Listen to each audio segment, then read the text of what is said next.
Tenemos el gran honor de tener al profesor Eduardo Marván, gracias a la conexión del doctor Jorge Goldberg, que nos hizo el enlace con Cedars-Sinai de Los Ángeles. Muchísimas gracias, profesor, por estar acá. Lo voy a presentar rápidamente.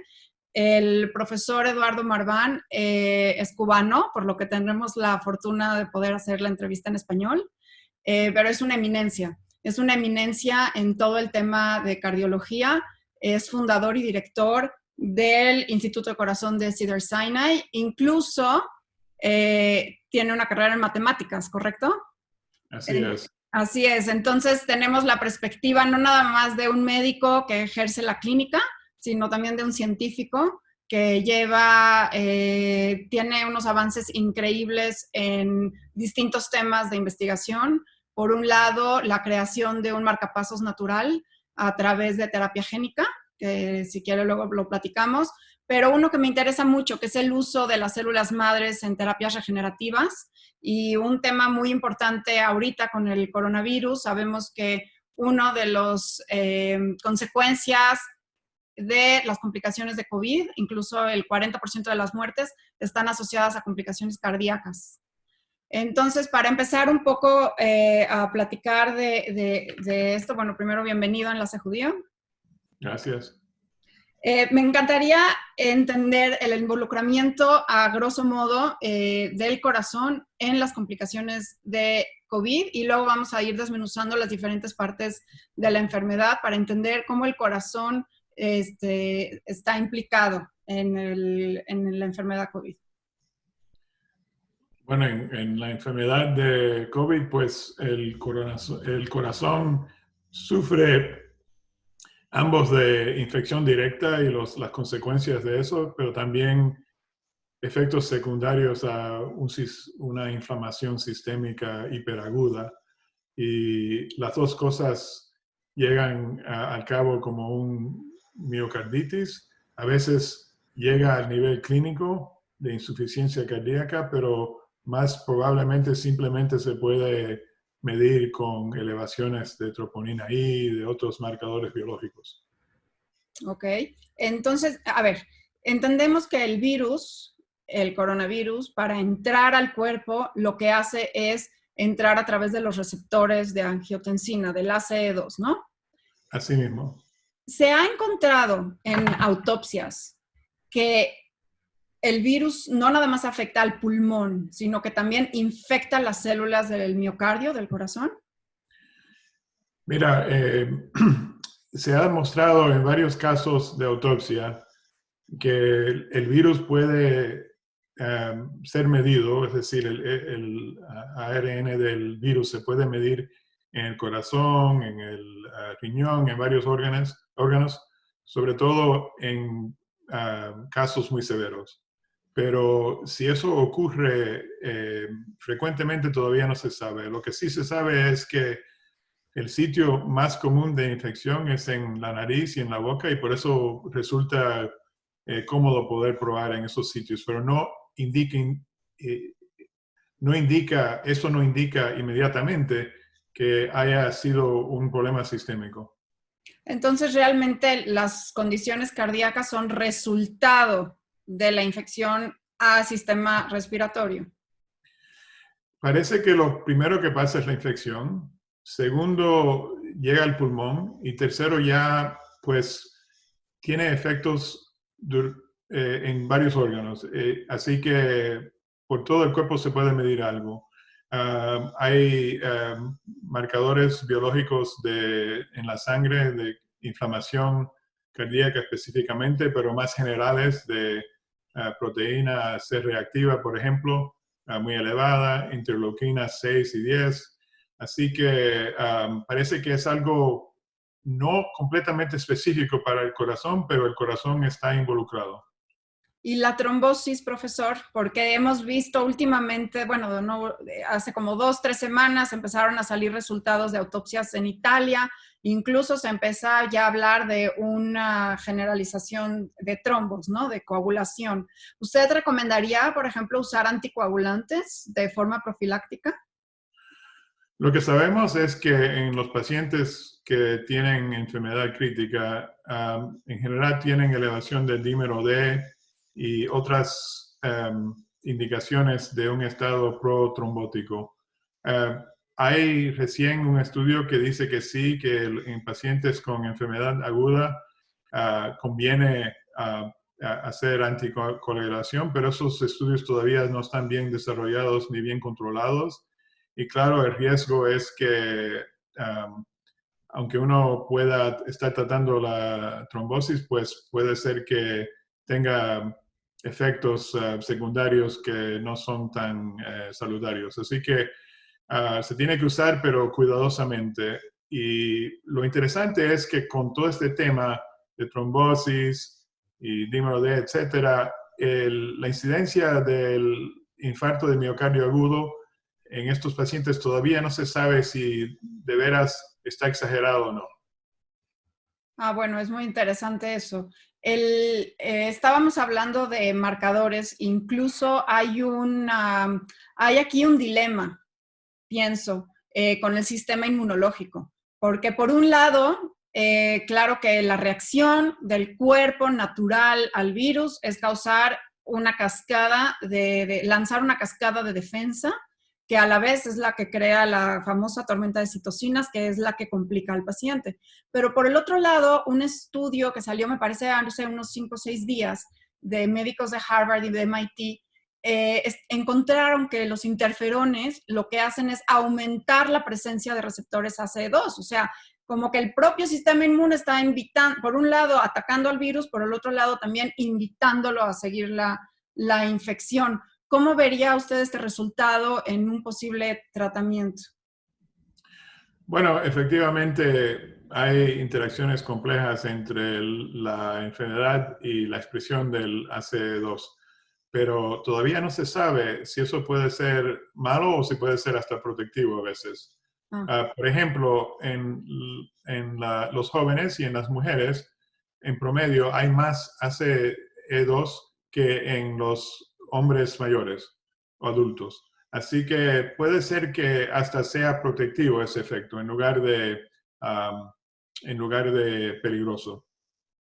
Interesante. Bueno, y hablando de peligroso, me encantaría de platicar un poco sobre qué condiciones predisponentes de pacientes, como por ejemplo fallas en la comunicación intraalveolar entre los alveolos, no los alveolos, las aurículas o los ventrículos, ¿no? Los soplos o la hipotensión o hipertensión, cómo estas diferentes condiciones crónicas que puede tener una persona pueden precondicionar a la severidad de un COVID. Lo que entendemos ahora es que cualquier enfermedad crónica pone a la persona en alto riesgo, que sea hipertensión, precondiciones cardiovasculares, obesidad, diabetes. Todas estas condiciones se han asociado con un alto riesgo no de infección, eso no se sabe, pero lo que sí se sabe de alto riesgo de tener que ser ingresado y también de ponerse crítico en el asunto clínico.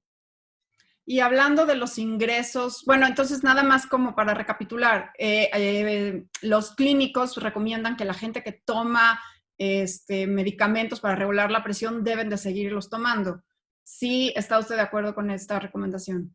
Sí, completamente. Hasta lo poco que se sabe en pruebas clínicas hasta ahora es que en una forma más o menos imprevista, puede ser que estos inhibidores de ACE, bloqueantes de receptores de angiotensina, pueden ser que hasta protejan un poco, pero no hay ninguna indicación que no sea teórica que pueden dañar.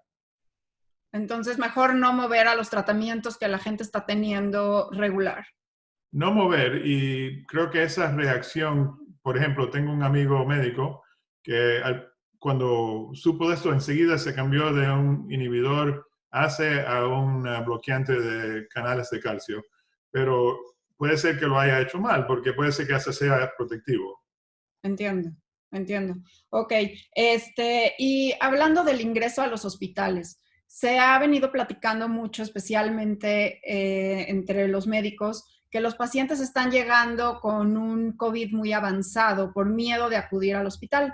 Entonces, que una forma de monitorear desde casa este progreso de COVID, que puede ser un poco silencioso, el tema de la saturación de oxígeno, se pueda ir midiendo en casa con un oxímetro.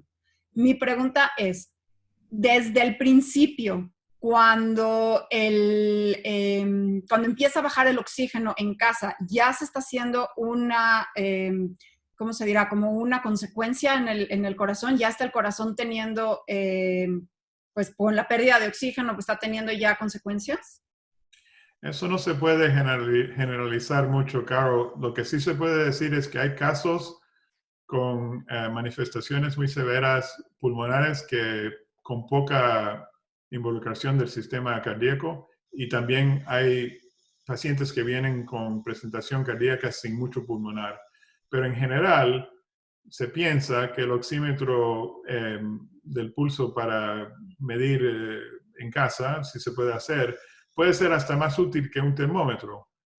Hubo un editorial interesante escrito por un médico de sala de emergencia de Nueva York la semana pasada en el New York Times, diciendo que eso es lo más útil, que los restaurantes deben tener un oxímetro de pulso en lugar de un termómetro. Así que es interesante pensar en esa forma. Pero se puede entonces, si se puede asociar el uso del oxímetro a cuándo ir o no al hospital, también se puede hablar del comienzo de una merma en el corazón, el músculo cardíaco por falta de oxígeno desde estando en casa, ¿no? Ah, sí, bueno, claro, si la hipoxemia llega a un nivel crítico, la función cardíaca va a disminuir y también va a empezar el daño. Pero en general, para llegar a este punto, la persona debe ya tener síntomas.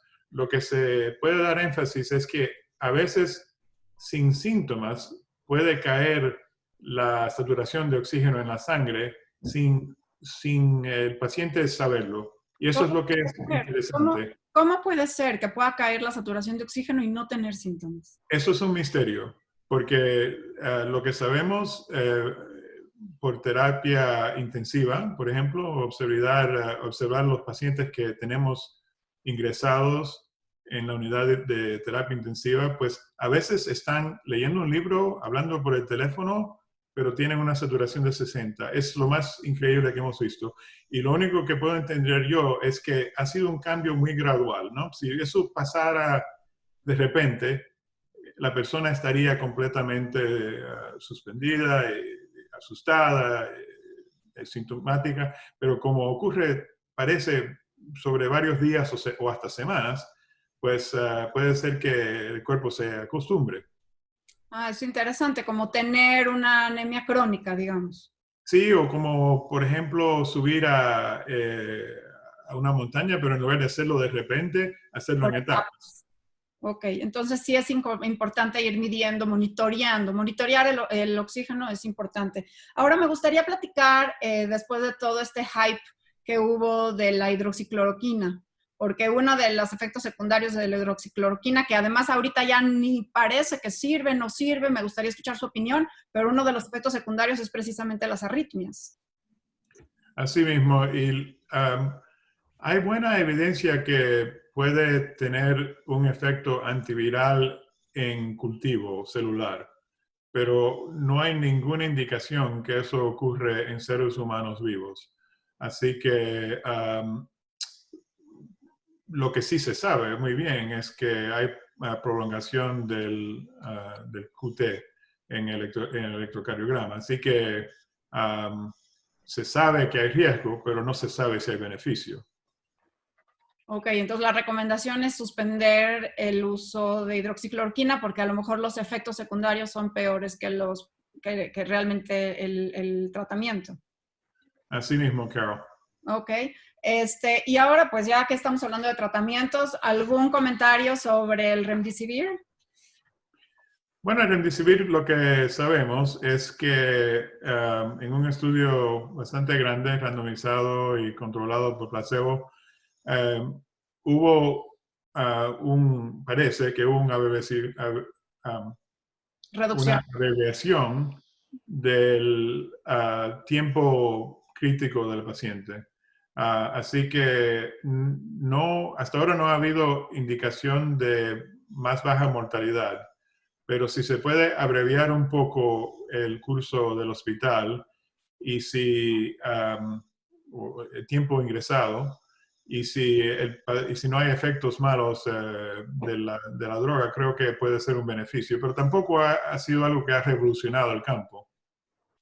O sea que el remdesivir lo podemos usar como un tratamiento más dentro de un conjunto de terapias. Así mismo, y parece más o menos parecido en ese sentido al Tamiflu con la influenza. No previene la enfermedad, pero puede ser que la abrevie. Ok. Entonces, todavía no podemos cantar una victoria y hablar de una cura, sino que realmente seguimos en el camino por una búsqueda de algo un poco más efectivo o un conjunto de drogas que van a tener que hacer este trabajo, ¿no? Así mismo, y yo creo que es probable que Remdesivir será más efectivo cuando la infección está bastante joven en lugar de cuando está ya muy avanzada. Bueno, eso es Porque, un problema, porque remdesivir es por vía venosa, entonces si se tiene que administrar en etapas tempranas, pues nadie en casa tiene forma de hacer una venoclisis. no, así mismo, y por eso es que puede ser que no ha tenido tanto beneficio como pudiera haber tenido si se pudiera administrar un poco más antes. Y bueno, hablemos de las células madre, porque han habido resultados bastante positivos en Israel, por ejemplo, con células mesenquimales, y pues sé que usted, uno de sus trabajos más importantes y de aportación a la medicina y a la humanidad es el tratamiento de infarto de miocardio con células jóvenes, de corazón jóvenes, que pueden regenerar al corazón lastimado. Mira, Carol, hay experiencia limitada con las células mesenquimales en COVID y hubo una publicación de China de 7 pacientes y mejoraron, pero 6 de los 7 pacientes casi ni estaban ingresados, tenían una enfermedad muy leve. Así que, y los reportes de Israel y los reportes de Montesinaí son todos anecdotales. Anecdótico. Tenemos un manuscrito que va a salir el martes, está ya aceptado en una revista que se llama Basic Research in Cardiology, en el cual contamos nuestra experiencia con 6 pacientes críticos que han recibido las células madres que nosotros hemos descubierto que originan en el corazón. Se llaman células derivadas de cardiosferas, se llaman CDCs, les decimos. Y estas CDCs, pues si las damos por suero intravenoso en pacientes críticos, parece que pueden ser beneficiales. Estos pacientes, 6 pacientes que hemos tratado en casos de uso compasionado, pues los 6 estaban completamente críticos, dependientes de ventiladores, y todos han sobrevivido. Es un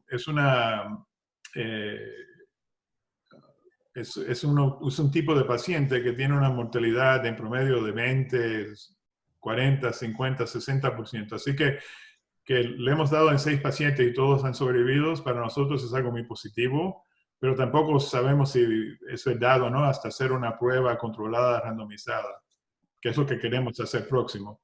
Ay, ojalá lo hagan, sería fabuloso. Y estas células CDC, que son células madre de corazón, ¿las han usado en otros lugares o solamente las están usando en Cedars-Sinai? Hasta ahora lo de COVID ha sido completamente en Cedars-Sinai, pero las células han sido desarrolladas en una forma más avanzada para la distrofia muscular de Duchenne, que han llegado hasta fase 3, y esas pruebas han sido en varios institutos afuera de Cedars. En esta insuficiencia, en esta situación de distrofia muscular de Duchenne, hay una insuficiencia cardíaca y eso fue lo que nos animó para probar estas células en estos pacientes que a veces no tienen ninguna opción en ese momento, cuando ya tienen insuficiencia cardíaca. Pero también resulta que les ayudó, parece, a moverse mejor en el músculo esquelético. Así que tiene beneficios ambos en el corazón y en el músculo esquelético. También hemos descubierto que son muy antiinflamatorias y también antifibróticas las células. Y esos efectos son los que queremos capturar usarlas en la enfermedad COVID.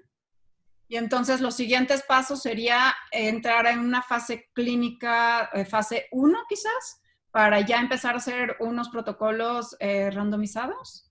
Bueno, la fase 1 de veras que la hemos hecho, la estamos haciendo, porque es la primera introducción de las células en pacientes con COVID. Okay. Así que lo que queríamos avanzar ahora es una como fase 2 o 3 que está completamente randomizada y controlada por placebo. Y tenemos eso ya diseñado. Lo que estamos haciendo ahora es buscando, bueno, en primer lugar, haciendo las gestiones necesarias regulatorias con el FDA y con las instituciones. En segundo lugar, buscando la plata para poder hacer el estudio. Bueno, pues suena muy, muy prometedor, muy, muy interesante. Una de las partes importantes de pacientes, regresando a la parte clínica, una de las partes importantes de COVID son las secuelas que dejan en la gente recuperada.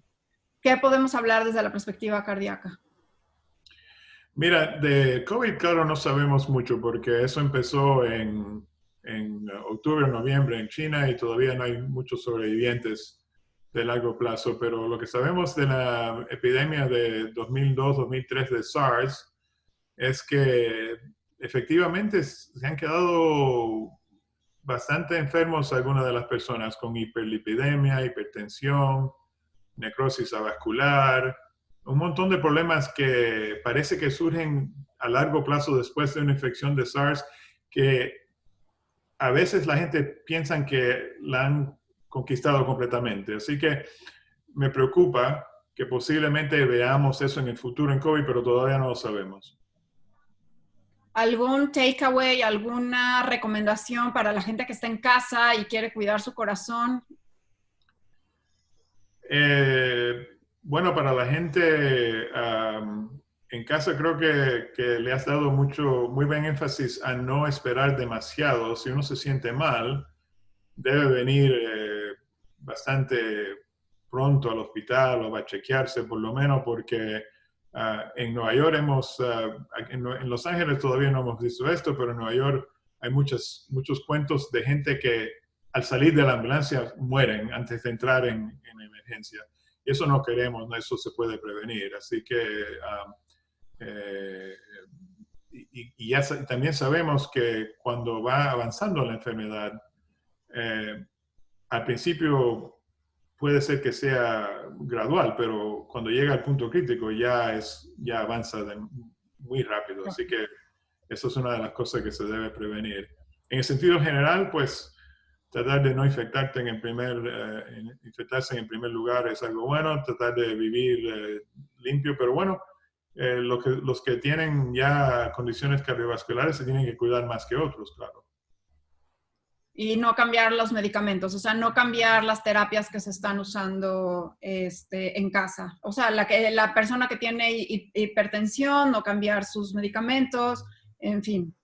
No cambiaría nada en este punto, porque lo que se sabe hasta ahora, para repetir, es algo imprevisto, que puede ser que ciertas drogas que se han pensado en un sentido teórico pueden ser riesgosas, no son riesgosas.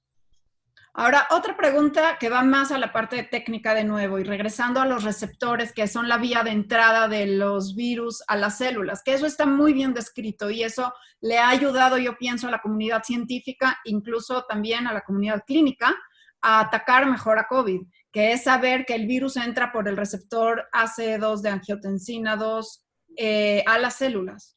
Pero también se sabe que la angiotensina, pues lo que hace ese receptor es regular la presión arterial. ¿Usted cree, profesor, que la regulación de la presión arterial o sea, el cambio más bien de presión arterial durante COVID es causa o consecuencia de las complicaciones. ¿Cómo juega este receptor? Bueno, esto todavía es una pregunta muy interesante y muy general, pero todavía no se sabe cómo contestarla.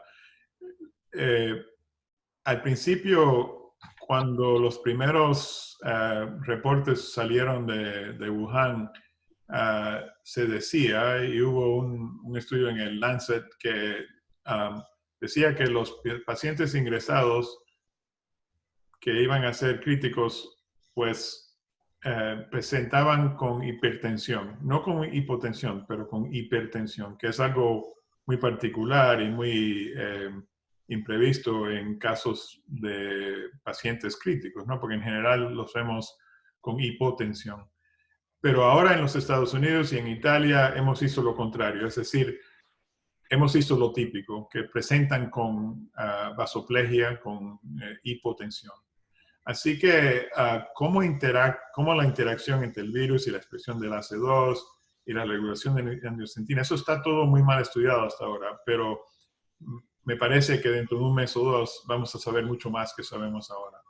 Pues ojalá y ojalá que en un mes o dos podamos tener los principios de resultados de las células madres que fueron creadas por usted y su laboratorio. Como empecé la plática, creo que es una combinación perfecta el que usted, profesor, tenga un entrenamiento científico, es matemático, y además toda la parte y toda su carrera clínica como cardiólogo. Entonces, esta combinación que hace que sea, por un lado, médico y también científico, creo que es muy valioso, y el que pueda usted usar las células madre que generó para tratamiento de miocardio lastimado después de varios infartos, pues es muy interesante que podamos tener buenos resultados prontos. Ojalá que la FDA le pueda ya autorizar el protocolo para fase 2, fase 3. Gracias, Carol. Y pues estaremos pendientes. ¿Algo más que quiera platicar sobre el corazón? ¿Algún aspecto que no hayamos incluido? No, simplemente para decir que aquí en Cedars-Sinai estamos muy activos en esta investigación, y cualquier cosa que podamos hacer con la comunidad latinoamericana para ayudar o para en cualquier forma informar, pues déjenos saber. Pues muy, muy importante, muy interesante. Le quiero volver a agradecer al doctor Jorge Goldberg por haber hecho este enlace con Cedars-Sinai, y pues muchísima suerte, muchísimo gusto, el profesor Eduardo Morvan. De nada, Carol. Muchas gracias.